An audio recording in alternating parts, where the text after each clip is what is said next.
Ron LaRue, 213 Waterman Avenue, North Providence, Rhode Island. I come to bring everybody good news. I filed a letter with the judge, which was sent to all the members of the committee. If they didn't get it, Mr. Lombardi has it. Interestingly, I dated January 10th, so it was before his decision, but I'm very familiar with how the courts operate. So what I did is I preempted everything I thought he was going to do to come to his conclusion. What I suggest is we ask for a motion for reconsideration and address these issues, because conspicuously absent from the record was one of the students that said exactly the same thing I did in the evidence I presented to you with the historical record, the Atkins Act, and the New England Primer.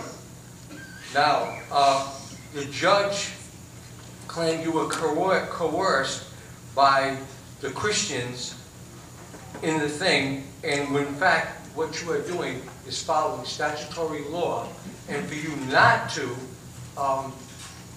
take the banner down, you're actually being in violation of that, and I'm going to explain how you can do that. First, for the people who don't know about law, the first governing maxim of the interpretation of a statute is to discover the meaning of those who made it. Our first Supreme Court Justice, John Marshall, stated one of the great object of the colonial charter was avowedly the propagation of the Christian faith. That's right. We don't hold that back. That's what our country was founded on, Christian faith, and doing that. Justice Story, one of the first Supreme Court justices of the United States, also said the real objective of the First Amendment was not to countenance, much less advance, Mohammedanism, Judaism, infidelity, but by prostrating Christianity, but to exclude all rivals among the Christian sects. What Judge Laguerre did is erroneously interpret the 14th Amendment to the First Amendment. The original intent and irrefutable history back as far as 1875, where the Supreme Court twice stated the federal court lacks jurisdiction.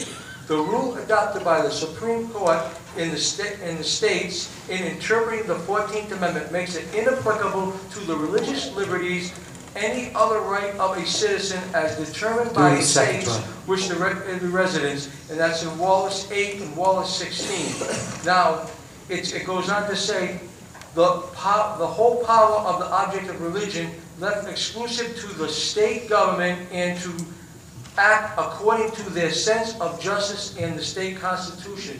One of your students read you the state constitution, so I don't want to go there. But I want to say that there was an act of Congress, September 12, 1787, that, can I just finish this, please? Finish your thought. Thank you.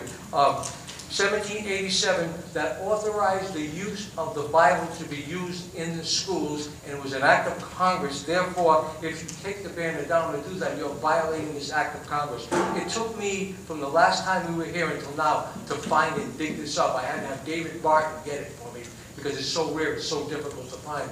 But Congress enacted you the authority to do that. Thank you. Thank you.